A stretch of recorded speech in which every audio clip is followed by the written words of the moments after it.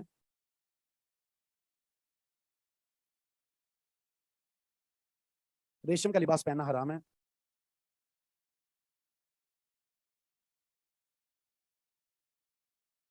دوسرا مسئلہ, ضرورت کے تحت اگر ریشم استعمال کرنی ہو, ضرورت کے تحت اگر ریشم استعمال کرنی ہو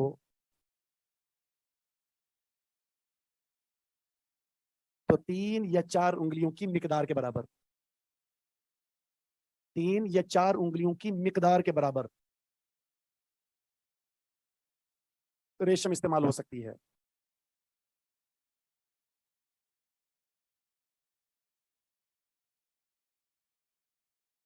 عورتوں کے لیے ریشمی لباس جائز ہیں. تیسرا مسئلہ,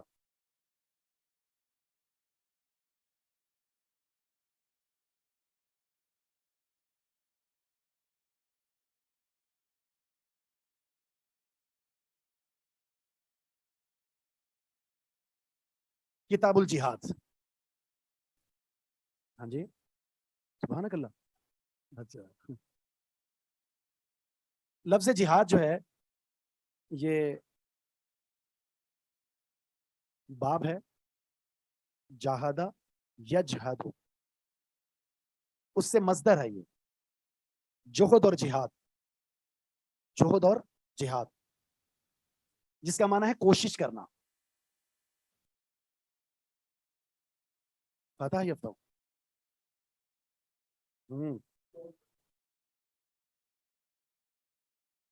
ہمیں کیسے پتا چلے گا کہ کپڑے میں ریشم کتنا ہے؟ یہ تو ڈاو لیبارٹری سے ٹیسٹ ہوگا اس کا. اس کو بولیں کہ اس میں یہ بتائیں کہ اس میں الکوہل کتنا ملا ہوا ہے. ظاہر ہے کپڑے سے پتا چل جائے گا پورا ریشمی ہے, آدھا ریشمی ہے, یا اس کی شلوار ریشمی ہے, یا ایک بازو ریشمی ہے. ریشمی کپڑا دیکھ جیسے ہی ہوگا. ہاں اس میں مکسنگ ہوتی ہے ریشمی کی, اگر مکسنگ کے ساتھ ہے اصل ریشم اس میں مکس ہے تو پھر آپ نہیں پہن سکتے, کیونکہ اس کی مقدار کا تعین نہیں ہو سکتا. صرف پٹی یہ لگی ہوئی ہے, یہ والی پٹی یا یہ والی پٹی یا یہ والی پٹی, وہ ایک معمولی مقدار ہے, وہ استعمال کر سکتے. جس لباس میں تعین ہی نہ ہو سکے تو چھوڑ دیں اس کو. اپنی فرمائش پہ بنانا چاہتے ہیں تو اتنی بنا سکتے ہیں آپ, کہ آپ چھوٹے پیس جو ریشم کے لا کر دے دیں کہ یہاں لگا دیں گے. تو یہ جہاد کی لغوی تعریف ہے, کوشش کرنا, جدوجہد کرنا. شرعی تعریف کیا جہاد کی؟ میں بتا رہا ہوں, میں آپ کو بتا رہا ہوں. کلمہ توحید کی سربلندی کے لیے, کلمہ توحید کی سربلندی کے لیے کی جانے والی ہر وہ کوشش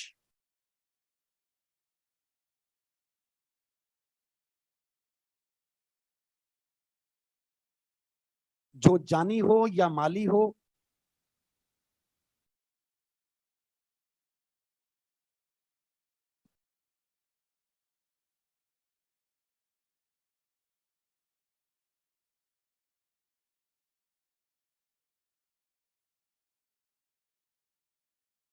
وہ جہاد کہلاتا ہے.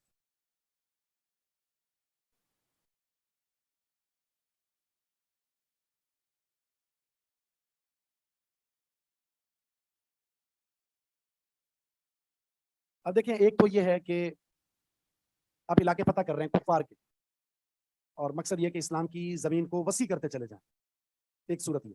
دوسری صورت یہ ہوتی ہے کسی علاقے میں مسلمان مظلوم ہیں تو ان کی مدد کرنا بھی اسی بنیاد پر ہے کہ یہ اللہ کو ماننے والے ہیں, اور ان کی مدد کر کے ان کو پاورفل بنا کر بھی ظاہر ہے اسلام کی سربلندی ہوگی. جتنے مسلمان خوشحال ہوں گے, جتنے مسلمان طاقتور ہوں گے, جتنے مسلمان پاور میں ہوں گے, اور وہ مسلمان اسلام کے لیے اور اسلام کی تبلیغ کے لیے, اسلام کی سربلندی کے لیے کوشاں ہوں گے, اتنا ہی اسلام مضبوط ہوگا اور پھیلے گا. اس کی کچھ اقسام ہیں, وہ اقسام اور اس کا حکم انشاءاللہ میں آپ کو لکھواؤں گا بعد میں.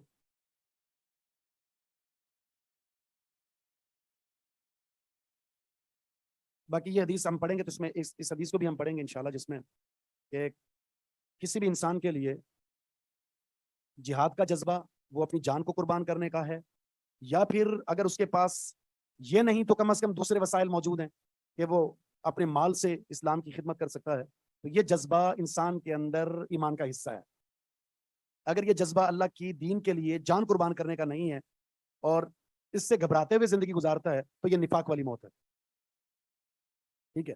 اور یہ حقیقت ہے کہ اگر کسی انسان کے دل کے اندر صحیح معنوں میں توحید کی غیرت بیٹھ گئی اور شرک سے نفرت پیدا ہو گئی تو جہاد کرنے والا اصل بھی یہی انسان ہوتا ہے. اور اس کے جہاد سے اسلام کو پیدا ہو. جو توحید کو نہیں سمجھتا اور شرک سے نفرت کی غیرت نہیں ہے تو جہاد کے نام سے جہاد تو کرے گا لیکن وہ جہاد نہ تو وہ اللہ کے یہاں قبول ہے نہ ہی اس کے جہاد سے کوئی فائدہ ہوگا. اس لیے قرآن کریم میں اسلام کی دو پاور ذکر ہوئی ہیں, یعنی مسلمان کی دو کیفیت ذکر ہوئی ہے سورہ فتح کے اندر اور سورہ محمد کے اندر. نمبر ایک کیفیت یہ کہ اسلام کمزور ہے اور کفر مضبوط ہے. مسلمان کمزور ہیں اور کفار کی طاقت مسلمانوں سے زیادہ ہے. ایسی کنڈیشن میں مسلمان لڑائی کی طرف نہ جائیں, مسالت کی طرف آئیں, معاہدہ کریں. معاہدہ, اس معاہدے میں کیا کرنا ہے؟ اس معاہدے میں جب کفار کے تعلق سے آپ ہو گئے امن میں, اب اندرون خانہ اپنی پاور کو بڑھانا ہے, آپ نے تیاری کرنی ہے, اسلحے سے اپنے آپ کو مالا مال کرنا ہے, اپنی تعداد بڑھانی ہے. اس پوزیشن میں لانے کی کوشش کرنی ہے کہ ہم کفار سے مضبوط ہو جائیں اور اب موقع تلاش کرنا ہے کہ وہ معاہدے کو توڑیں اور اس کے بعد پھر آپ ویسے ہی کاروی کر دیں جس طرح فتح مکہ میں ہوا. حدیبیہ میں صلح ہوئی, مسلمان کم تھے, کتنے گئے تھے عمرے کے لیے؟ 1500. ایسے ہی ہے, واپس کر دیا گیا, معاہدہ ہوا. 2 سال کے بعد مکہ فتح ہوا, اس وقت مسلمانوں کی تعداد کتنی تھی؟ 10,000. ان 2 سالوں میں کتنے مسلمان ہوئے؟ 8,500. یہ وہ ہے جو اللہ کے رسول کے ساتھ وہاں مکہ میں گئے تھے, 8,500. باقی اس کے علاوہ ہے. معاہدے میں یہ کرنا ہے آپ نے. جیسے ہی موقع ملا حملہ کر دیا اور مسلمانوں کی تعداد اتنی زیادہ تھی کہ وہ کھڑے نہ ہو سکے. دوسری کیفیت ہے کہ مسلمان قوت میں ہیں, اب آپ نے معاہدہ نہیں کرنا, آپ اپنی پاور دکھائیں, ان کو کمزور کریں. اب ان کو آپشن دیں, اسلام کو قبول کر لو, نہیں کر سکتے تو جزیہ دو, یہ علاقہ ہمارا ہے. اور تیسرا نمبر, پھر ڈرنا نہیں ہے, پھر حملہ کرنا ہے. اور ہمارے یہاں بانسریاں لے کے کھڑے ہو جاتے ہیں, ہر سال نیا گانا, کیسے تم ٹکتے ہو ہمارے گانے کے سامنے. 6 کروڑ کا گانا بنا دیا بھائی. کیا بھائی فلمیں بن رہی ہیں یہاں, حد ہو گئی ہے. جن کا کام ہے ٹکانے لگانا کفار کو, وہ فلمیں بنا کر کفار کو ڈرا رہے ہیں. بچے کچے جو لوگ مسلمان تھے, جو مسلمانوں کو جذبہ جہاد پیدا کرتے تھے, نوجوانوں کو جذبہ جہاد میں لاتے تھے, وہ سیاست جیسی لعنت میں آ کر وہ بھی ختم کر دیا ہم نے. اب کیا ہے؟ جہاد چھوڑو, اب ووٹ کے لیے جھنڈا اٹھاؤ. اب تو سب کبھی سنا ہے جہاد کو؟ سنا ہے؟ ختم. جنہوں نے کھڑا کیا تھا ان کو, اب وہی لا رہے ہیں یہاں. آپ نوجوانوں کو بہت آپ نے ورگلا دیا, اب آپ یہ کام کریں. ان کو پتا ہے کہ اگر یہ رہے نا تو پھر ہمیں ابھارتے رہیں گے کہ تم نے یہ کرنا ہے, اور ہم بھی کھسی ہو چکے ہیں, ان کو بھی کھسی کر دیتے ہیں. یہ حقیقت ہے 2 لفظوں میں جو میں نے آپ کے سامنے بیان کی. نہ ہوگا نہ کوئی بولے گا. یہ جو ہماری ریاست ہے نا پاکستان, یقین جانے کفار کو اگر ڈر ہے تو نہیں صحیح ہے, سیدھی بات ہے. باقی جتنے بھی اسلامی ممالک ہیں دنیا میں, جتنے سارے کھسی ہیں, ان کو پتا ہے جب بھی کچھ ہوگا, اسلام اگر اٹھا, اسلام نے اگر غلبہ پایا, یہیں سے لوگ نکلیں گے. ہماری فوج ایسی مضبوط ہے, ہمارے پاس ہتھیار موجود ہیں, ہماری قوم کے اندر جو جذبہ ہے وہ کسی میں نہیں ہے.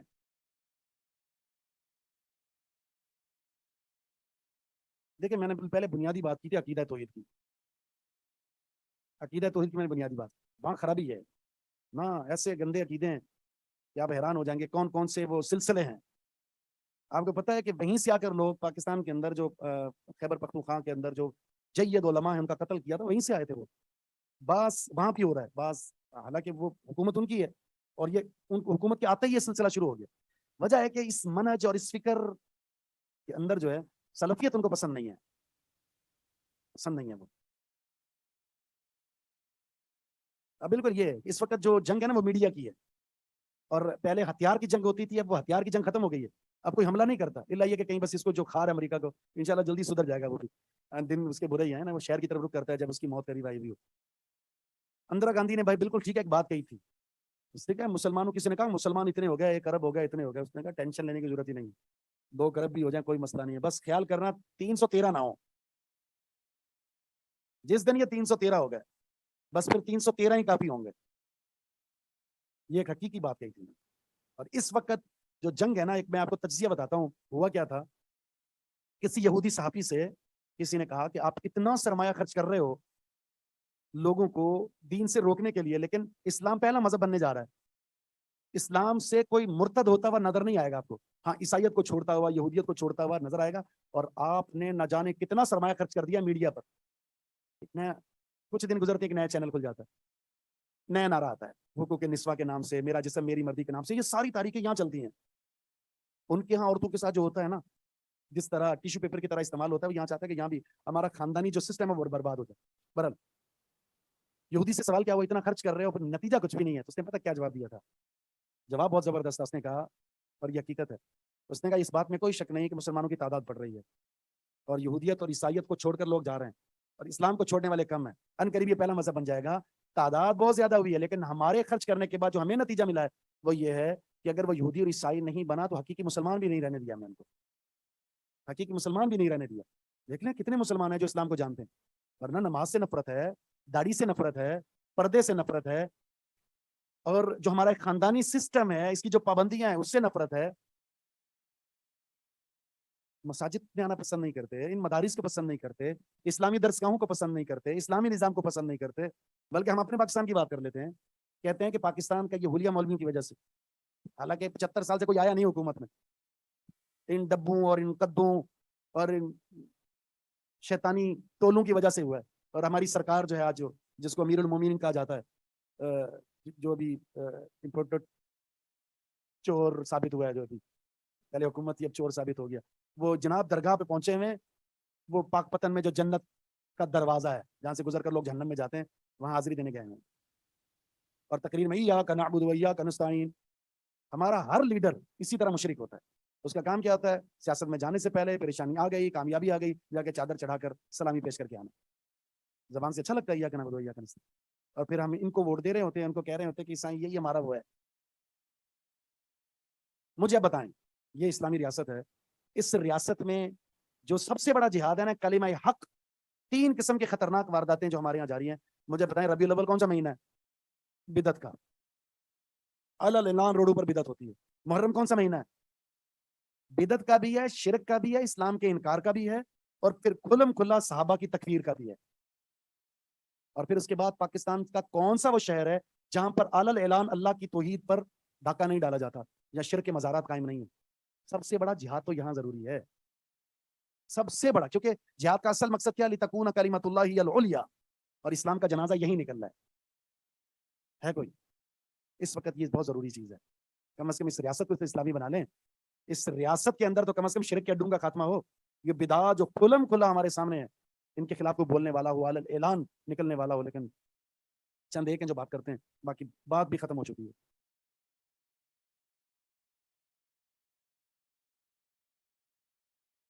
ووٹ سے اسلام کو نقصان پہنچا ہے. یہ کفار کی ایک سازش تھی جس نے، اس ووٹ نے بھی جتنا نقصان پہنچایا ہے نا ہماری ریاست کو، کسی چیز نے پہنچایا. آج جو سیاست ہے مجھے بتائیں لسانیت کے شکار ہو چکی ہے. ہو گئی نا گروہ بندی، اور اس کے لیے ایک دوسرے کے جانی دشمن بن چکے ہیں. اور یہ اس کی پارٹی یا یہ اس زبان والے کی وہ تعصب، یعنی لسانی تعصب کو اپنی سیاست کے اندر شامل کر چکے ہیں، جس کو جاہلیت کہا گیا، کفر کہا گیا.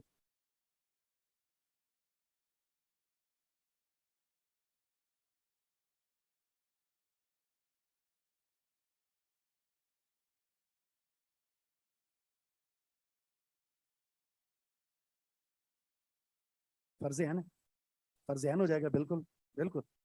کفار کے ہاتھوں آپ گاجر مولی تو نہیں بن سکتے جیسے انڈیا میں ہو رہا ہوتا ہے.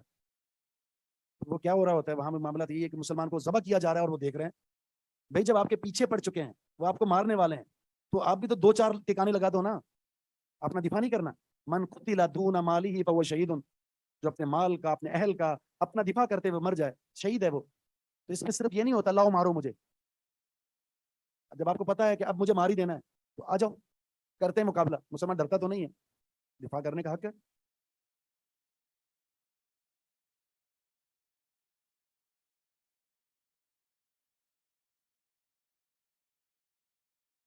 اسلاموں کے خلاف، جو مدارس کے خلاف یا مساجد کے خلاف جو محاذ آرائی ہے نا، اس کے پیچھے اصل وجہ پتہ کیا ہے؟